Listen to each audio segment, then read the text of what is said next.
Fleet Readiness Center Mid-Atlantic's commanding officer has been relieved of duty. This is due to a loss of confidence in Captain Paul Choate's ability to command. Lieutenant General Brad Becker, the commander of Army Installation Management Command, has reportedly been relieved of his position due to loss of confidence in his ability to lead. In a statement, the Army said Becker was relieved from his position as commanding general of the U.S. Army Installation Management Command due to a loss of trust and confidence in his ability to command. New this morning, a Naval Air Force officer in Norfolk has been relieved of his commanding officer duties with Helicopter C Combat Squadron 28. The Navy says Commander Brett Johnson was relieved on May 10th due to a loss of confidence in his ability to command. The Navy has relieved the commanding officer of the Norfolk-based guided missile destroyer USS Stout after just 8 months on the job. According to a news release posted on the Navy's website, Commander Jeffrey Applebaugh was relieved due to, quote, loss of confidence in his ability to command. The Coast Guard temporarily relieved the commanding officer of a sector of North Carolina. Coast Guard officials say Captain Matthew Baer was relieved due to a loss in confidence in his ability to effectively command.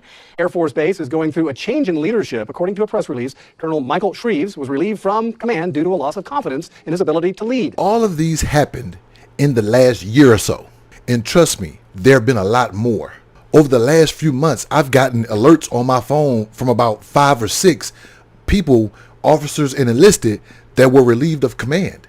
And I don't understand what's really going on.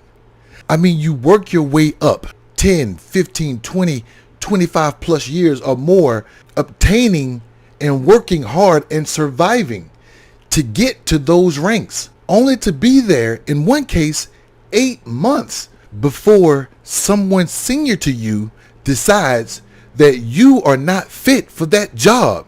And if you were not fit for that job, why were you promoted in the first place? You have just stolen the rank and the command from somebody who probably deserved it and who may have had to leave their service or leave their career because they could not obtain the rank and duty that you were assigned. And now you want to get in that position, show your ass, and get removed from that position.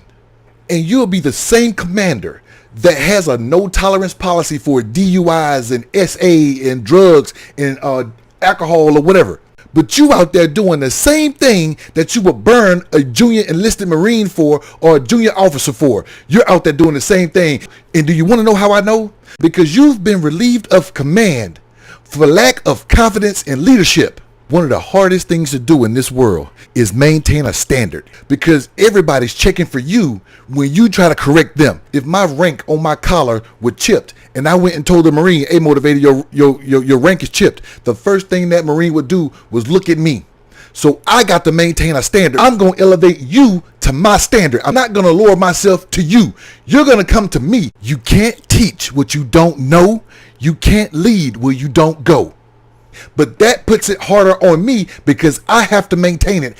I got to walk that fine line, because if I slip, if I falter, and I'm human, but if I falter, I've given my junior Marines the excuse to falter as well. I've given my children an excuse to falter as well. And that won't happen with me.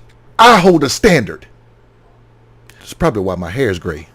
Hey, look, if you stayed this long, I appreciate it. I just had to rant because I hate when officers and enlisted people make it so high in their careers and blow it for some stupid. I'm pretty sure whatever they got relieved of command for was just dumb. Whatever. What do you think?